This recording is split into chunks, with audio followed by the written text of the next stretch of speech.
auquel s'ajoute l'assurance 410 et je suis à un total, c'est vraiment choquant, là je réalise, je suis à un total de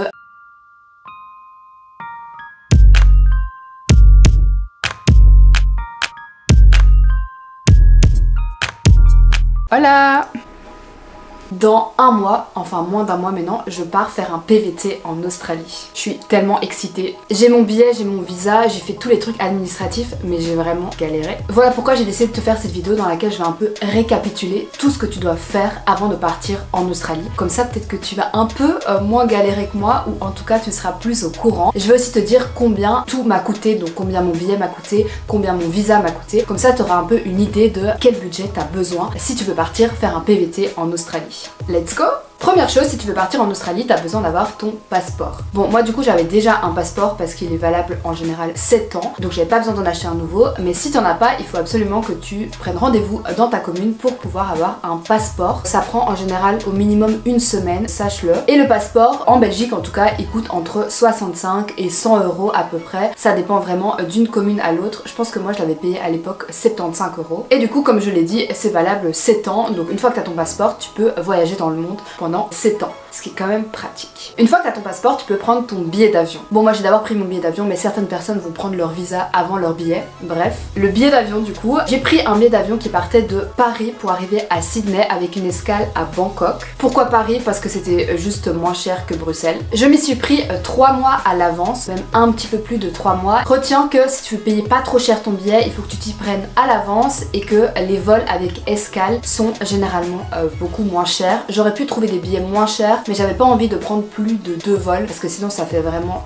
super long et en plus c'est pas écologique. Au total, j'ai payé 845 € et c'est un vol qui dure 20h50, ce qui est quand même pas mal. Je pense que le mieux pour ce genre de vol long courrier, c'est de s'y prendre au minimum 6 mois à l'avance, ce que du coup j'ai pas fait. Si tu sais que tu veux partir en Australie dans un an, réfléchis à prendre ton billet au moins 6 mois à l'avance. En tout cas, si tu veux pas payer trop cher. Une fois que j'avais mon billet, parce que en gros moi il fallait que je prenne mon billet pour me dire ok c'est bon j'y vais, j'ai fait ma demande de visa. Et donc j'ai pris ce qu'on appelle un PVT, c'est un Working Holiday Visa. Ce visa, c'est un visa qui permet aux Belges ou aux Français de rester pendant un an en Australie. Tu peux l'obtenir si tu as entre 18 et 30 ans, si tu as la nationalité belge ou française. Ce qui est trop bien avec ce visa, c'est que tu peux en fait bosser dans le pays, en Australie, pendant un an. Attention, tu peux bosser maximum 6 mois pour le même employeur, après tu es obligé de changer. Tu peux aussi faire des études ou un stage pendant maximum 4 mois. Pour l'obtenir, il faut aussi que tu prouves que tu as un certain montant sur ton compte. On te demande de prouver que tu as 5000 $ australiens sur ton compte, c'est-à-dire à peu près 3000 €, ce qui en vrai n'est pas trop, je trouve que ça va. Et c'est en fait pour prouver que tu n'as pas aucun argent, tu as quand même une petite somme, comme ça si tu trouves pas de boulot, tu peux quand même entre guillemets survivre, tu as de l'argent pour te loger, pour te nourrir. Ce visa, donc qui te permet de rester 12 mois, tu peux le renouveler par la suite sous certaines conditions. Voilà, je te laisse checker ça, mais en tout cas moi j'ai pris pour un an et je ne pense pas le renouveler. Alors, pour ce qui est de comment j'ai fait ma demande de visa, j'ai fait ma demande de visa le 12 novembre, c'est assez simple en fait, tu vas simplement sur le site du gouvernement australien, tu remplis le formulaire, toutes tes données personnelles, tu dois répondre à pas mal de questions, que ce soit des questions un peu d'ordre policière, est-ce que tu as déjà été arrêté par la police, ce genre de choses, mais aussi des questions liées à ta santé, donc est-ce que tu as des problèmes de santé, mais aussi les pays que tu as visités par le passé. Le formulaire est quand même assez long, donc prends vraiment 10-15 minutes pour bien le compléter. Je vous mettrai bien sûr le lien du site du gouvernement australien en barre d'infos. Lorsque tu complètes en fait ce questionnaire et donc lorsque tu fais ta demande de visa, tu dois directement payer le montant du visa, ce qui est un peu fou quand même parce que tu sais même pas si tu vas être accepté, mais tu dois quand même le payer, donc si t'es refusé tu perds juste ton argent. Et ce visa, ce PVT, il coûte 635 $ australiens, c'est-à-dire 377 €, ce qui n'est pas donné du tout.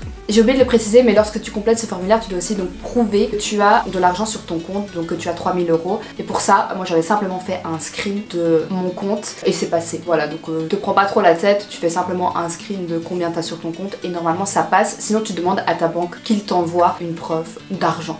Une fois que tu as fait cette demande, tu vas recevoir par mail une confirmation que tu as bien fait ta demande de visa, donc simplement un document qui dit vous avez fait votre demande de visa tel jour pour avoir un PVT pour venir en Australie. Donc comme je vous l'ai dit, j'ai fait cette demande le 12 novembre et pendant 2 semaines, je n'ai eu aucune nouvelle. Mais aucune nouvelle. Au bout de 2 semaines, je me dis c'est quand même un peu étrange que je ne reçoive aucune nouvelle, que je n'ai toujours pas mon visa. Donc je regarde un peu sur le site du gouvernement australien et ils disent qu'en fait dans 50% des cas, tu reçois ton visa dans les 24 heures et dans 90% des cas, tu reçois ton visa visa sous 2 semaines. Et là on était 2 semaines après et j'avais pas mon visa. Le jour même j'ai reçu un mail du gouvernement australien qui me demandait en fait de faire des examens médicaux supplémentaires pour pouvoir obtenir mon visa. Et là j'ai pas trop compris parce que je n'ai aucun problème de santé et j'avais bien noté que je n'ai absolument aucun problème de santé. Puis là j'ai tilté et je me souviens qu'en fait dans le questionnaire il te demande les pays que tu as visités pendant plus de 3 mois, dans quel pays tu es resté. Et moi j'avais mis que j'avais été en Asie, dont l'Inde, la Thaïlande et le Sri Lanka. Et je pense que en fait c'est pour ça qu'ils m'ont demandé de faire des tests supplémentaires. Lorsque tu mets que tu as voyagé dans certains pays plus risqués, ils te demandent en fait de faire des examens médicaux en plus. Donc je reçois ce mail du gouvernement australien qui me dit que je dois faire des examens médicaux en plus et je dois faire 3 tests, un IRM du thorax, une prise de sang, une analyse d'urine. Et ce qui est assez ennuyant en fait c'est qu'il n'y a qu'une seule clinique agréée en Belgique où tu peux faire ces tests et donc il y a 2 ou 3 médecins. J'ai dû prendre rendez-vous en ligne, je vous mettrai aussi bien sûr toutes les infos en barre d'infos, chez un médecin agréé par le gouvernement australien pour pouvoir faire tous ces tests. Donc dès que j'ai reçu le mail j'ai pris rendez-vous, mais j'ai eu un rendez-vous que pour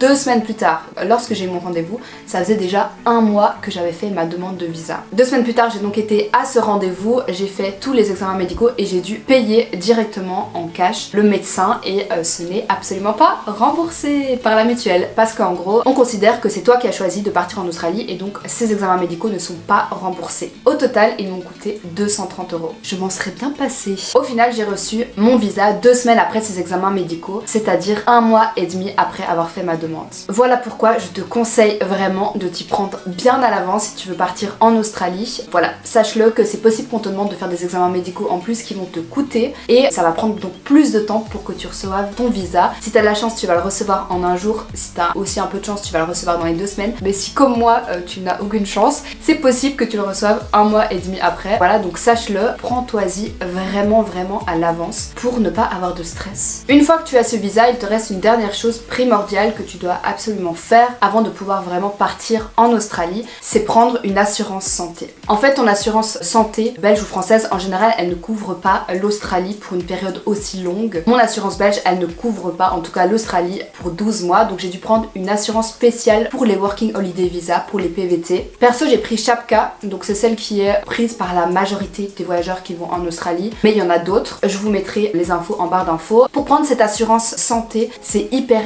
simple, tu remplis simplement un formulaire, ça prend vraiment 5 minutes, tu payes, ça m'a coûté 410 €, ouais malheureusement. Et tu reçois directement une confirmation par mail et un PDF qui dit que tu es bien couvert pendant 12 mois lors de ton voyage. Ce qui est trop bien avec cette assurance, c'est qu'elle ne couvre pas seulement l'Australie, elle couvre vraiment le monde entier. C'est-à-dire que si je vais en Australie et que je décide d'aller 1 mois en Indonésie, je serai aussi couverte et elle est vraiment assez complète. Mais je sais qu'il y en a plein d'autres qui sont aussi très bien. Moi j'ai pris celle-là parce que c'est celle qu'on m'a recommandée, c'est celle qui est prise le plus généralement. Mais voilà, il y en a plusieurs. Dernière chose que tu peux faire si tu pars en Australie et que tu as planifié de voyager en van ou de voyager en voiture, c'est de demander un permis international. Perso, je n'ai pas le permis même si j'ai passé le théorique, donc je n'ai pas fait cette demande, mais sache que si tu veux conduire en Australie, il te faudra un permis international. Pour l'obtenir, très simple, tu prends rendez-vous dans ta commune et tu fais la demande, ça coûte en général 25 €, en tout cas j'ai checké pour ma commune, ça coûte 25 €. Tu fais ta demande et tu recevras ton permis international que tu pourras utiliser en Australie. Ça c'était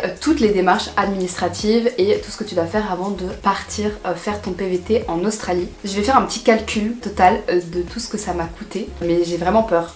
Là ouais, vraiment. C'est parti. Alors, le passeport, je vais pas le mettre dedans parce que je l'avais déjà. Le vol, 845, plus le visa, 377, plus les examens médicaux en plus, 230, auquel s'ajoute l'assurance, 410. Et je suis à un total, c'est vraiment choquant, là je réalise, je suis à un total de 1862 €.